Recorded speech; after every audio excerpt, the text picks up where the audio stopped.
Welcome to The Explainer. Today, we're pulling back the curtain on a psychological force so powerful it can make you distrust your own eyes, a phenomenon that turns our own minds against us. They are selling a lie, but it looks like a movement. The moment you see hundreds of people buying in, your mind decides to follow, regardless of the facts. This is the magnetic and often invisible pull of social proof. You know, it's a huge paradox because it hijacks two of our most basic survival instincts, the need to be right and the need to belong. We're literally hardwired to believe that sticking with the group keeps us safe. But this very instinct is what manipulators use as a lever to guide our behavior, often without us even knowing we're being led. So to really get this, we're going to break it down piece by piece. First, we'll look at that magnetic pull. Then, we'll see how these movements are actually manufactured.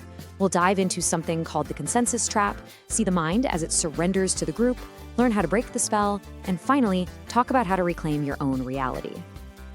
All right, let's start with that central question. How on earth can our brains be so easily tricked by something that might be completely fake? Well, the power of social proof isn't about logic. It targets a much older instinct, our reliance on the wisdom of the crowd. For thousands of years, if everyone suddenly started running, you ran too. You didn't stop to ask why. That mental shortcut is still very much a part of our wiring. To see how that ancient instinct gets exploited today, we need to look at the machinery behind it.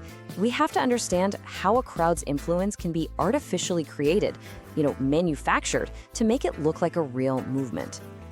At its heart, social proof is just a mental shortcut. Our brains love efficiency.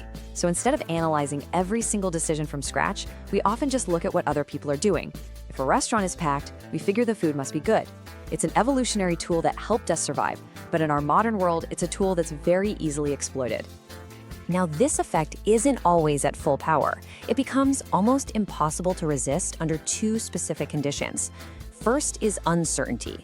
When you have no idea what to do, maybe you're in a new country or facing a complex decision, you're gonna look around for clues from others. The second amplifier is similarity. We are far more likely to follow the lead of people we think are like us. That's why ads use testimonials from, a busy mom just like you. It just feels more relevant. And here's the absolute key. People who want to manipulate us, they know these triggers inside and out. Their goal isn't to win you over with facts and logic. It's to create the appearance of a consensus. If they can do that, they can bypass your critical thinking and trigger that primal instinct to just follow the herd. And you see this everywhere. In marketing, it's the thousands of 5-star reviews for some random product. On social media, it's the influencer with 1 million followers. That number itself suggests they're important. But it can get a lot darker. In high control groups and cults, this is a primary weapon. By isolating members from any outside opinions, the group becomes the only source of proof. The group's reality becomes the only reality. Okay, so we know what the tool is. Now let's pop the hood and see how the engine actually works. How does this manufactured proof trap our minds? Turns out, it's a disturbingly simple and effective two-step process. It all starts with a fake signal, the manufactured consensus. That's the bait, and it leads to the target just handing over their own judgment. We'll call that cognitive surrender. It's a calculated 1-2 punch designed to completely shut down your individual perception. So step 1 is all about creating the illusion of popularity.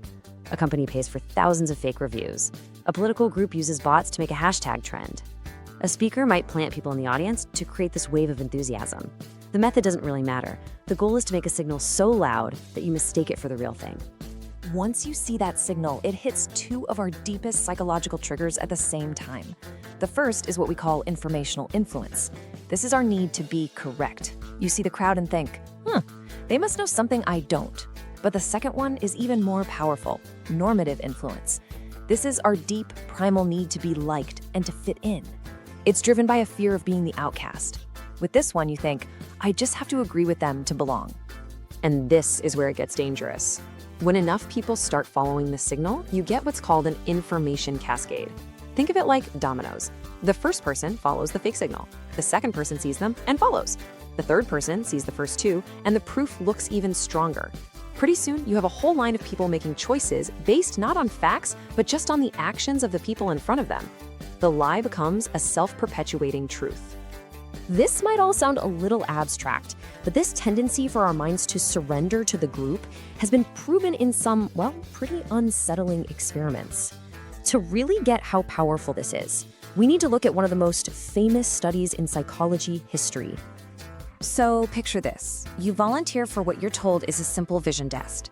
You walk into a room, sit down at a table with a few other people. What you don't know is that everyone else at the table is an actor.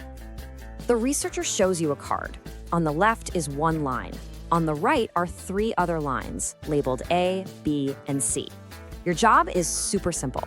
Just say which of the 3 lines on the right is the same length as the one on the left. And the answer is obvious, like completely undeniably obvious. So the test starts. The researcher points to the first person, and they give an answer that is clearly objectively wrong. You might kind of smirk, thinking they just messed up. Then the second person gives the exact same wrong answer. Okay, that's a little weird. Then the third person does it, and the fourth. One by one, every single person in the room agrees on an answer that goes against what you are seeing with your own 2 eyes.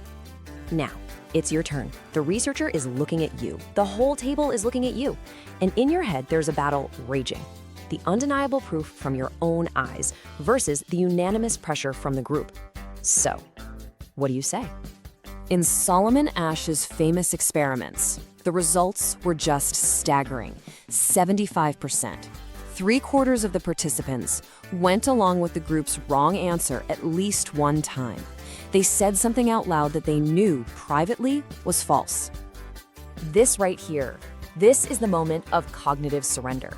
It's that point where your brain decides that the potential pain of being isolated from the group is a bigger threat than the act of just denying reality. It's a chilling demonstration of how easily a manufactured consensus can overrule our own senses. Seeing how easily our minds can just give in is, yeah, it's unsettling, but knowing how the trick works is the first step to beating it. So how do you break the spell? How do you build up your defenses? Okay, there are 3 critical tactics. First, learn to spot your own uncertainty. The moment you feel yourself being pulled toward a popular opinion, just pause. Ask yourself, am I choosing this because I've thought about it, or am I just following? Second, and this one's huge, you have to actively seek out dissent. Go look for the 1-star reviews. Find the counterargument. You have to break the echo chamber. And finally, anchor yourself to your core values. When you have a strong internal compass, it's a lot harder for the crowd to pull you off course. And here's maybe the most hopeful part of all this. In follow-up studies, Asch found that if just one of the actors broke from the group and gave the right answer, conformity rates plummeted. A single dissenting ally is often all it takes to shatter the illusion. That one voice gives everyone else permission to trust themselves again. So let's bring this all home. We've taken apart the mechanism of social proof. We've seen why our brains are so vulnerable to it, and we've looked at how to defend ourselves. So what's the big takeaway here? How do we reclaim our own reality? First, we have to remember that this isn't an accident. Manipulative social proof is a deliberate strategy. It's an exploitation of our very human need to belong, and it's most powerful when we're feeling lost or uncertain. Second, always be on the lookout for that 2-step pattern. The manufactured consensus is created specifically to force a cognitive surrender. A lie is presented as a movement to get you to willingly give up your own judgment. Third, understand what's really driving this. At its core, it's fear. The fear of exclusion, of being cast out of the tribe, is so powerful it can literally override what our own eyes and ears are telling us. Our brain is basically wired to think it's better to be wrong with the group than right and all alone. And finally, this is how we fight back. Awareness breaks the loop. The moment you understand the game, you take away its power. By making a real effort to seek out different opinions and by staying true to your own values, you restore your own control. You reclaim the power to think for yourself. So the next time you feel that powerful, magnetic pull to just go along with everyone else, ask yourself one simple question. When the crowd pulls, who is really in control?